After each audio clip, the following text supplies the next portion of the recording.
오늘 함께 보실 말씀은 신약성경 사도행전 21장 37절부터 22장 11절까지의 말씀입니다. 신약성경 사도행전 21장 37절부터 22장 11절까지의 말씀, 우리 한 절씩 교독해서 읽도록 하겠습니다. 바울을 데리고 영내로 들어가려 할 그때에 바울이 천부장에게 이르되 내가 당신에게 말할 수 있느냐? 이르되 내가 헬라 말을 아느냐? 그러면 내가 이전에 소요를 일으켜 자객 4,000명을 거느리고 광야로 가던 애굽인이 아니냐? 바울이 이르되 나는 유대인이라 소읍이 아닌 길리기아 다소시의 시민이니 청컨대 백성에게 말하기를 허락하라 하니, 천부장이 허락하거늘 바울이 층대 위에 서서 백성에게 손짓하며 매우 조용히 한 후에 히브리 말로 말하니라. 부형들아, 내가 지금 여러분 앞에서 변명하는 말을 들으라. 그들이 그가 히브리 말로 말함을 듣고 더욱 조용한지라. 이어 이르되 나는 유대인으로 길리기아 다소에서 났고 이 성에서 자라 가말리엘의 문화에서 우리 조상들의 율법에 엄한 교훈을 받았고 오늘 너희 모든 사람처럼 하나님께 대하여 열심히 있는 자라. 내가 이 돌을 박해하여 사람을 죽이기까지 하고 남녀를 결박하여 옥에 넘겼노니 이에 대제사장과 모든 장로들이 내 증인이라. 또 내가 그들에게서 다메섹 형제들에게 가는 공문을 받아가지고 거기 있는 자들도 결박하여 예루살렘으로 끌어다가 형벌받게 하려고 가더니, 가는 중 다메섹에 가까이 갔을 때에 오정쯤 되어 호련히 하늘로부터 큰 빛이 나를 둘러 비치매 내가 땅에 엎드려져 들으니 소리 있어 이르되 사울아 사울아 내가 왜 나를 박해하느냐 하시거늘, 내가 대답하되 주님 누구시니까 하니 이르시되 나는 내가 박해하는 나사렛 예수라 하시더라. 나와 함께 있는 사람들이 빛은 보면서도 나에게 말씀하시는 이의 소리는 듣지 못하더라. 내가 이르되 주님 무엇을 하리까? 주께서 이르시되 일어나 다메섹으로 들어가라. 내가 해야 할 모든 것을 거기서 누가 이르리라 하시거늘. 같이 읽겠습니다. 나는 그 빛의 광채로 말미암아 볼 수 없게 되었으므로 나와 함께 있는 사람들의 손에 끌려 다메섹에 들어갔노라. 아멘. 네, 오늘도 우리에게 주신 이 말씀을 붙들고 승리하는 화요일 되시기를 축복합니다.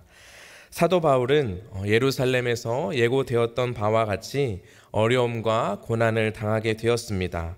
그때 사도 바울이 집단 폭행을 당했을 때 이 로마의 천부장이 나타나서 이 무리와 사도 바울을 분리시키고 또 이 로마 군인들의 비호를 받으면서 사도 바울은 안전한 장소로 옮겨지고 있는 것이 바로 오늘 본문의 시작입니다.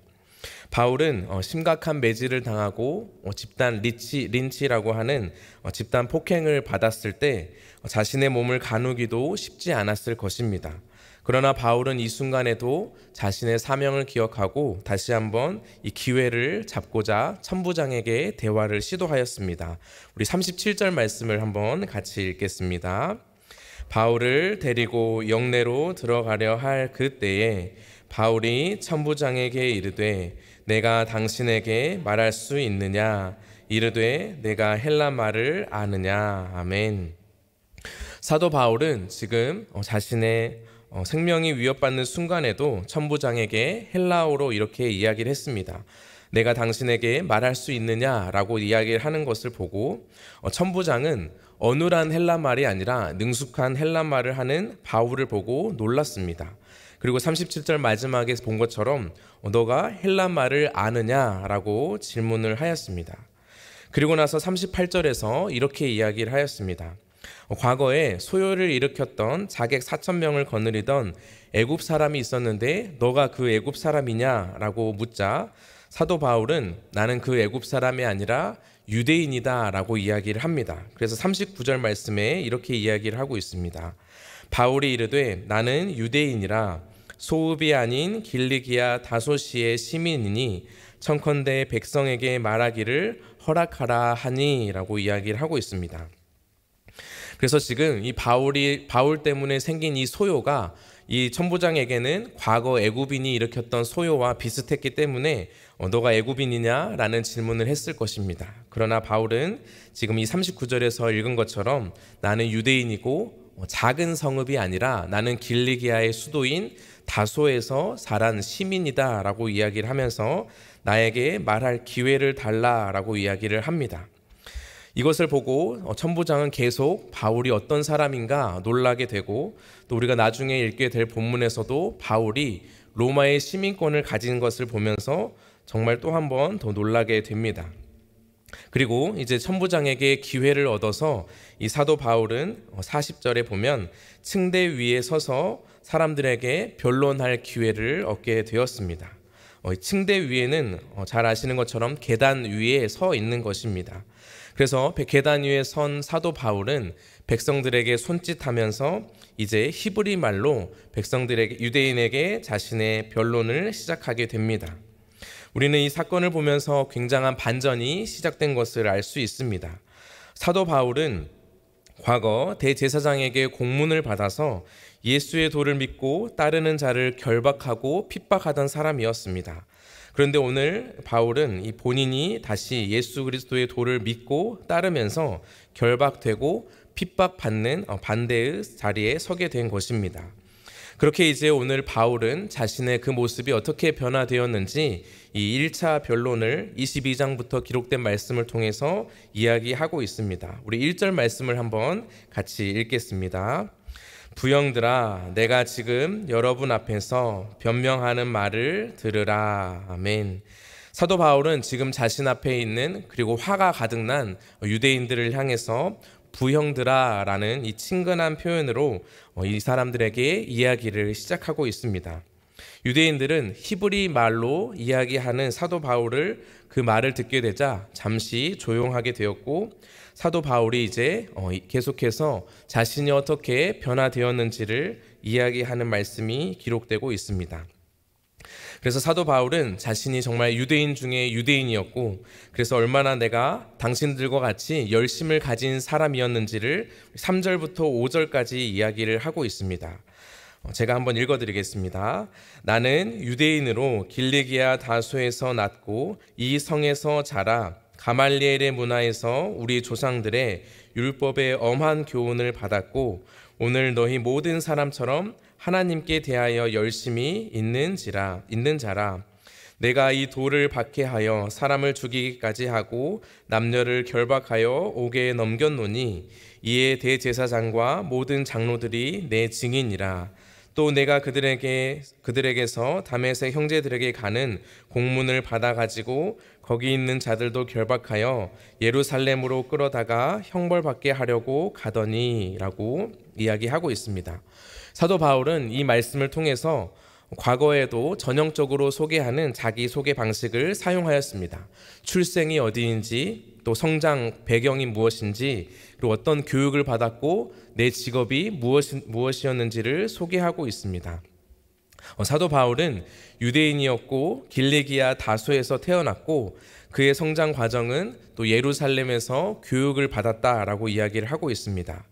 특별히 이 당시 최고의 율법학자인 가말리엘 밑에서 이 문화생으로 엄격한 교육을 받았다라고 이야기를 하고 있으며, 또 그 직업으로는 자신이 이 하나님께 열심을 가지고 예수의 도를 전하는 예수 공동체를 결박하고 옥에 넘기는 그런 일을 하였다라고 이야기를 하고 있습니다. 그래서 사도 바울은 빌립보서의 말씀에도 보면 바리새인 중에 속한 사람이었고 그만큼 열심을 가지고 예수의 공동체를 잔멸하는 일에 힘썼던 사람이었습니다. 그래서 이 일을 하면서 오늘 말씀에 기록된 것처럼 사람을 죽이고 또 결박하여 옥에 가두고 심지어 예루살렘에 있는 사람들뿐만 아니라 다메섹 형제들까지도 옥에 가두기 위해서 공문을 가지고 힘을 썼던 사람이 바로 이 사도 바울이었고, 그 사도 바울의 삶을 증인으로 증언할 수 있는 사람들이 바로 당시 대제사장과 장로들이 있었다라고 이야기를 하고 있습니다. 그러나 사도 바울은 이렇게 자신의 과거를 솔직하게 이야기하면서 그치는 것이 아니라 이제 가장 중요한 자신이 왜 이렇게 변했는지, 다시 말해서 예수님을 만난 그 순간에 대해서 6절부터 기록하고 있습니다. 우리 6절부터 9절까지의 말씀을 8절까지의 말씀을 한번 같이 읽겠습니다. 가는 중 다메섹에 가까이 갔을 때에 오정쯤 되어 호련히 하늘로부터 큰 빛이 나를 둘러 비치매 내가 땅에 엎드러져 들으니 소리 있어 이르되 사울아 사울아 내가 왜 나를 박해하느냐 하시거늘 내가 대답하되 주님 누구시니이까 하니 이르시되 나는 내가 박해하는 나사렛 예수라 하시더라. 아멘. 우리가 잘 아는 것처럼 사도행전 9장과 그리고 이 22장 그리고 나중에 볼 26장에서 이 사도 바울이 예수님을 만난 이 장면을 계속해서 전달하고 있습니다. 그래서 이 부활의 예수님을 만났을 때 사도 바울은 다메섹 도상, 그러니까 그 길 위에서 빛을 만났고 그 빛을 통해서 그 가운데 말씀하시는 예수님의 음성을 들었습니다. 그리고 10절과 11절까지의 말씀을 보면 예수님께서 다메섹으로 가라, 거기서 너의 소명과 사명을 일러주는 사람을 만나게 될 것이다 라고 해서 우리가 잘 아는 것처럼 눈이 보이지 않게 되어서 사람들의 손에 이끌려 다메섹에 간 사도 바울의 이야기를 하고 있습니다. 우리는 오늘 이 말씀을 통해서 두 가지 메시지를 함께 좀 생각해 보려고 합니다. 이 사도 바울이 변화된 그 삶에 있어서 먼저 첫 번째로 우리가 생각해 볼 것은 사도 바울의 언어입니다. 사도 바울은 오늘 말씀에서 천부장을 만나서 헬라어를 이야기하고 또 유대인들을 만나서는 히브리어로 이야기를 했습니다. 사도 바울은 헬라파 유대인이었고 또 태어나면서부터 로마의 시민권을 가진 사람이었습니다. 또 당시 히브리어뿐만 아니라 당시 사람들은 이 말을 하기 위해서 아람어를 많이 사용했고 그래서 사도 바울이 아마도 아람어로 자신의 이야기를 변론했을 것이다 라고도 이야기를 하고 있습니다. 이처럼 자유롭게 여러 언어를 사용하면서 살아온 이 사도 바울이 하나님의 손에 붙들릴 때 그 모든 것이 복음의 도구가 되었다라는 것을 우리가 좀 주목해 보면 좋겠습니다. 그래서 우리가 인생을 살아가다 보면 이것을 배우고 또 저것을 습득하는 것을 우리가 살아가면서 느끼게 되는데 그 모든 것이 하나님을 만나게 되면 하나님을 위한 일에 또 복음의 도구로 쓰임 받을 수 있다는 것을 우리는 알 수 있습니다. 그래서 예수님을 만나서 바울은 그 인생 천막을 만드는 일부터 시작을 해서 여러 가지 언어를 구사하는 것이 이 세계 곳곳에 흩어진 이방인들을 향한 복음의 도구로 쓰임을 받았고 역시 그 언어를 통해서 많은 이들이 예수를 그리스도라 고백하는 하나님의 도구로 사용되었다라는 것을 볼 수 있습니다. 그러므로 우리는 우리의 삶 가운데 우리가 하고 있는 일이나 또 우리가 배우고 있는 언어나 모든 삶의 영역이 하나님 앞에서 의미가 있고 또 하나님께 헌신할 때 그 모든 것이 하나님의 나라를 위한 귀한 도구가 될 수 있음을 우리는 볼 수 있습니다. 또 이제 두 번째로 우리가 살펴볼 것은 사도 바울이 자신을 죽이려고 하는 그 유대인들 앞에서 어떻게 변론하고 있는지를 우리가 볼 필요가 있습니다. 과거 우리가 잘 아는 것처럼 바울은 자신도 타의 추종을 부러워할 정도로 예수의 도를 따르는 자를 저주하고 또 핍박하는 일에 열심을 가졌던 사람입니다. 그런데 이제 예수의 도를 따르면서 이제 자신이 핍박받는 자리에 서게 되었음을 우리는 볼 수 있습니다. 사도 바울은 이렇게 자신의 이야기를 통해서 중요한 것은 바로 부활의 예수님을 만나기 전에는 나도 역시 어두움에 살았지만 부활의 예수님을 만나고 나서 자신이 어떻게 빛을 만나고 또 어떻게 자신의 삶이 회복되었는지를 이야기하고 있는 것입니다. 그래서 과거에는 무조건 열심히 있고 또 그 열심이 하나님 앞에서 죄인 줄도 모르고 그렇게 살았던 자신을 사도 바울은 죄인 중에 괴수라고 고백하였습니다. 그러나 사도 바울 역시 이 빛이신 예수님을 만나고 회복된 것은 바로 영적 시력이었습니다. 그래서 사도 바울은 이 회심 사건을 통해서 유대인들과 자신의 이야기를 통해서 지금 가장 필요한 것은 바로 이 부활의 예수님을 만나는 것이고 이 예수님을 만날 때 비로소 우리의 영적 어두움이 밝혀지고 참된 진리를 보게 될 것이다 라는 것을 이야기하고 있습니다. 그래서 사도 바울은 이 사도행전 9장과 22장과 또 26장에서 3번 자신이 예수님을 만난 이 사건을 통해서 이야기하고자 하는 것은 자신의 잘남도 아니고 또 자신의 이름도 아니고 자신을 변화시킨 이 예수님의 이름을 드러내고 있습니다. 그래서 자신의 자랑할 만한 것을 특별히 추가하지도 않고 또 자신에게 불리한 것을 빼지도 않으면서 자신의 있는 모습 그대로를 이야기하고 오직 예수님을 만나야지만 변화된다라는 것을 소개하고 있는 것입니다. 그러므로 우리도 이 바울의 모습을 통해서 우리가 복음을 전할 때 우리 역시도 믿지 않는 사람들을 보며 동일한 마음을 가지는 것이 중요합니다. 우리도 하나님의 은혜로 또 하나님의 선물로 우리가 예수님을 만났고 그 예수님을 만났기에 우리의 눈이 열려졌는데 아직도 그 예수님을 알지 못하는 사람들은 그 어두움 가운데 있기 때문에 그들에게도 필요한 것은 바로 빛이신 예수님이고 부활의 예수님이라는 것을 증언하는 것이 중요합니다. 그래서 내가 전에도 똑같은 사람이었지만 이제 예수님을 만나니 새로운 삶 그리고 거룩한 변화가 나의 인생 가운데 있었음을 나타내는 것이 중요합니다. 그래서 예수님을 만난 이 사도 바울의 언어를 보면 다양한 변화가 나타나는데 그 중에 하나가 바로 과거에는 이렇게 능동적인 언어들이 많았는데 이제 예수님을 만나고서 수동적인 언어들이 변화한 것을 볼 수 있습니다. 그래서 과거에는 내가 인생의 주인이 되어서 붙잡고 죽이고 결박하고 박해하고 사람들을 끌고 넘기는 이런 능동적인 언어들로 성경에 기록이 되어 있는데 예수님을 만나자 이 바울의 언어가 붙잡히고 결박되고 박해받고 끌려다니는 인생이 되었습니다. 이처럼 예수님을 만난 사람은 그 인생의 주인과 주체가 예수님으로 주님으로 변한 것입니다. 예수님께서 그 인생의 주인이 되셨기에 이제는 그 주님 대신 예수님의 인도하심을 따라 이끌리게 되고 주님의 말씀에 붙잡히게 되고 세상에서도 핍박받는 그 인생이 정말 참된 변화의 모습이라는 것입니다. 그러므로 우리도 이 예수님을 만난 사람으로서 우리 인생의 주인이 내가 아니라 또 우리 삶의 주어가 내가 아니라 예수님으로 변하였음을 믿고 오늘 하루도 그 예수님의 삶을 따라가며 또 오늘 하루도 예수님께서 우리에게 맡기신 사명을 이루며 살아가는 우리 모든 성도님들 되시기를 축복합니다. 기도하겠습니다. 하나님 아버지, 오늘도 이 사도행전 말씀을 통해서 사도 바울이 어떻게 하나님께 쓰임 받았는지를 함께 살펴보았습니다. 하나님, 그가 살아온 삶의 모든 배경과 또 교육받았던 언어들을 통해서 하나님께서 사용하시고 하나님의 영광을 드러내시는 것을 함께 보았습니다. 우리가 살아가는 삶의 모든 자리에서 우리가 배우고 일하는 그 모든 것이 하나님의 말씀 앞에서 그리고 하나님의 나라를 위해서 귀하게 드려지게 하시고 그 모든 것이 바른 의미가 부여될 수 있도록 하나님 우리에게 지혜를 더하시고 이 모든 것을 통해서 하나님의 복음이 증거되는 일에 귀하게 쓰임받는 도구가 되게 하여 주시옵소서. 특별히 또한 사도 바울이 과거의 자신의 모습들을 보며 다시 한번 예수 그리스도를 만난 변화의 삶을 소개하고 있었습니다.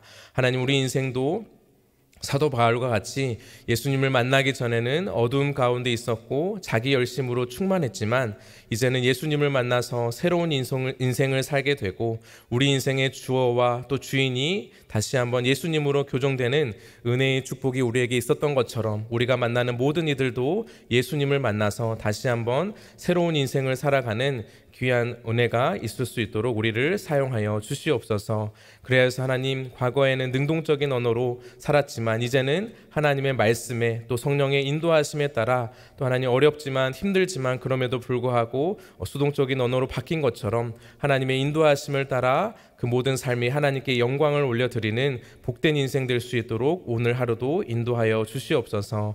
감사드리며 예수님의 이름으로 기도합니다. 아멘.